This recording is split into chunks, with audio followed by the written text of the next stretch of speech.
Fala, Lavareda! Tá chegando o Natal e eu vou falar um pouquinho do nascimento de Jesus e esse mistério envolvendo o milagre através da vida de Maria. A gente vai ter um relato completo disso em Lucas capítulo 1, capítulo 2. E no capítulo 1, a partir do verso 26, a gente vai encontrar o relato do nascimento de Jesus. O anjo Gabriel aparece ali para Maria e o anjo cumprimenta Maria e já dá um spoiler do que ele foi fazer ali, né? Ele já chama ela de agraciada e bendita. Ou seja, de que ela teria recebido ali uma honra incomparável entre todas as mulheres, que era de gerar o Filho de Deus. Isso acaba deixando Maria pensativa ali, raciocinando sobre o que seria aquilo que o anjo estava falando. Afinal, talvez aparecer um anjo já é uma surpresa. Agora imagina ele dando um recado desse, de que uma virgem daria à luz. Eu fico imaginando que tipo de coisa que deveria estar passando na cabeça dela, né? Essa responsabilidade. E essa responsabilidade, essa honra e essa graça que ela recebe é explicado no verso 31 pelo anjo, a qual ele disse que dela nasceria o Filho de Deus e ela deveria colocar o nome de Jesus. Só que ela faz uma pergunta para o anjo de como se daria isso, já que ela era virgem e ainda estava prometida a um homem chamado José. E aqui a gente pode fazer até um contraste com Zacarias, onde para ele o anjo também aparece dizendo que ele daria um filho à sua mulher que era estéril. E o contraste aqui é que ambos receberam a mesma promessa, mas Zacarias duvida da promessa, colocando obstáculos, dizendo que ele já era velho para aquilo. E esse Zacarias e sua esposa são os pais de João Batista.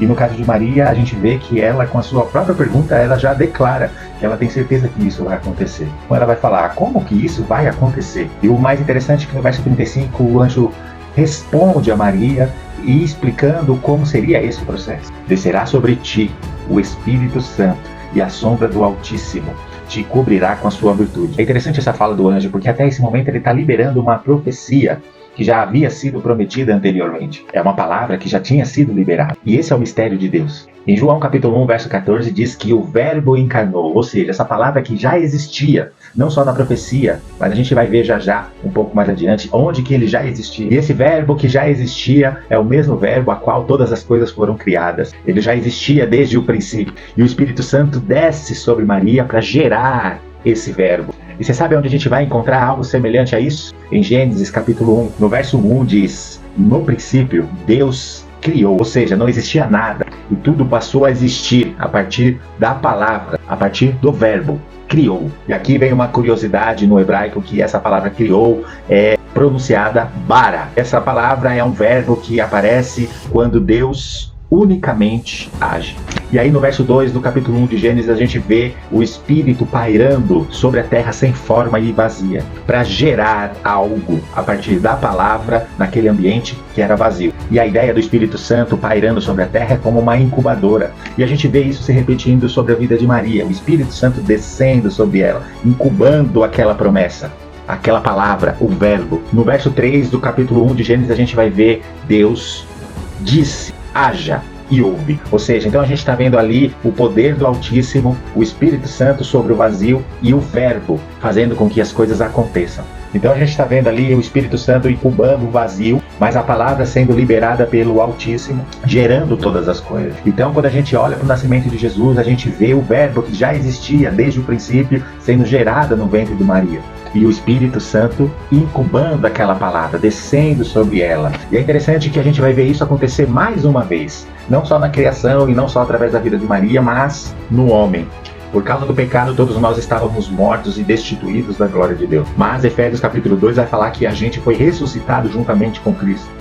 Efésios capítulo 2, versos 5 e 6 vai dizer o seguinte: estando nós mortos em nossas transgressões, nos deu vida juntamente com Cristo. Pela graça, vocês são salvos, e juntamente com Ele, nos ressuscitou com Ele e nos fez assentar em regiões celestiais em Cristo Jesus. E aqui a gente está vendo o homem morto em suas transgressões, ressuscitando com Cristo, ou seja, sendo recriado. João 14,16 vai falar que Jesus, das suas últimas instruções antes da sua morte, ele vai falar o seguinte: ele vai rogar ao Pai para que nos envie outro Consolador, o Espírito da Verdade. E quando Jesus sobe aos céus, em Lucas 24:49, vai falar que ele vai enviar a promessa do Pai.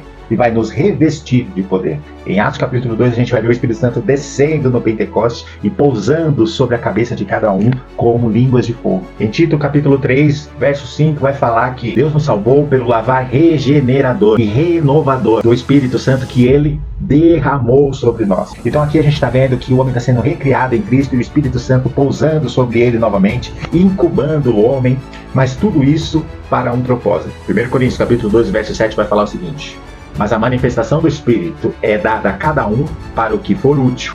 Ou seja, a manifestação do Espírito, a descida do Espírito sobre a vida do homem é para que isso seja utilizado para um fim proveitoso. Verso 8: porque a um pelo Espírito é dada a palavra de sabedoria, a outro pelo mesmo Espírito a palavra da ciência, e a outro pelo mesmo Espírito a fé, e a outro pelo mesmo Espírito os dons de curar, e a outra operação de maravilhas, e a outra de profecia, e a outra o dom de discernir os espíritos, e a outra a variedade de línguas, e a outra a interpretação de línguas. Mas um só é o mesmo Espírito, e opera todas as coisas, repartindo particularmente a cada um como quer. Ou seja, o Espírito Santo agora está na nossa vida para poder gerar em nossa vida dons, e esses dons para um fim proveitoso e útil, para que a igreja seja edificada através desses dons e através da nossa vida. E tudo isso está sendo incubado em nossa vida para que a gente utilize isso, para que a gente gere esses dons e pratique e utilize isso na obra de Deus. Então a gente está vendo o homem recriado pela fé em Cristo, recebendo dons, e o Espírito Santo incubando tudo isso e gerando isso através da nossa vida, para que a igreja seja edificada, para que a minha vida seja edificada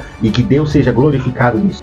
Em Cristo a gente recebeu a salvação. A sombra do Altíssimo, que é o seu poder e a sua presença, está sobre a nossa vida, e o Espírito Santo nos reveste, para que todas as promessas sejam geradas dentro de nós e todos os dons e talentos que recebemos sejam utilizados para um fim proveitoso, não mais de forma vazia e morta como era, mas gerando fruto para a glória de Deus, sendo a imagem e a semelhança de Cristo. Deus abençoe a sua vida.